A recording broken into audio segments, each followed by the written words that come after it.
Now to answer the burning questions, what is this diagonal matrix and similar matrices? What does this have to do with eigenvalues? Well, here's a big theorem. Similar matrices have the same eigenvalues. Let's prove that. We're going to start with two matrices A and B that are similar, which means, so by definition of similar, matrix B is equal to P inverse times A times P.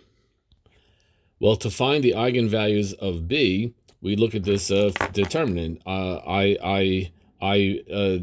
I minus B.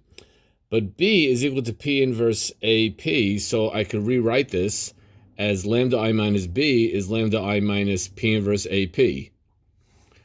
Now, the next thing is going to be pure brilliance. I'm going to rewrite lambda I as P inverse lambda IP because it all just cancels out to be the same thing. It's just inverses that winds up being the same thing.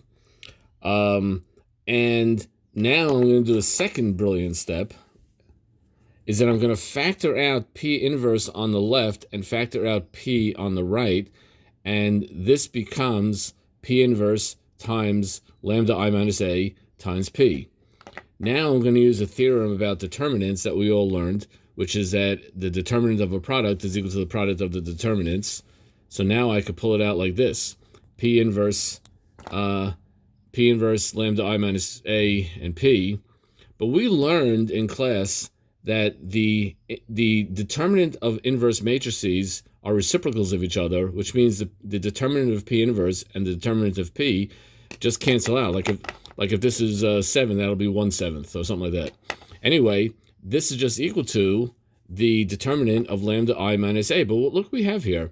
The determinant of lambda I minus B is the same as the determinant of lambda I minus A. Now this here, as we learned, is a polynomial in lambda. And this is a polynomial in lambda. And we're saying the two polynomials are the same, which means we're going to solve them the same, and we're going to have the same solutions. And A and B are going to have the same eigenvalues. That is awesome. Or in a fancy way of saying it, A and B have the same characteristic polynomial, so they must have the same eigenvalues. Let's look at the example we had in the previous video. In the previous video, we showed that this matrix A is similar to this matrix D.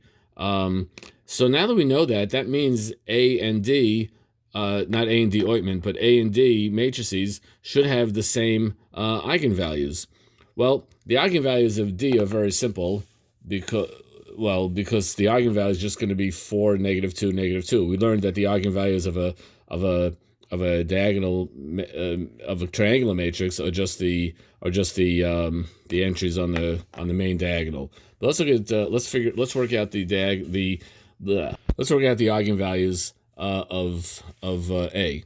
So we look at the determinant lambda I minus A, and that becomes this right here. And now when I take the determinant, I'm going to go either down the last column or down the last row, but I get lambda plus 2 times this determinant of these 4 guys, which is this right over here, and which becomes this over here, which becomes this over here. So look what we have here. We have lambda plus 2 squared and lambda minus 4, which means we get lambda equals -2, and we get that twice. So we say it has a multiplicity of 2, and we get lambda equals +4. Just like over here, I have +4, and then I have -2 listed twice. So we see similar matrices, same eigenvalues.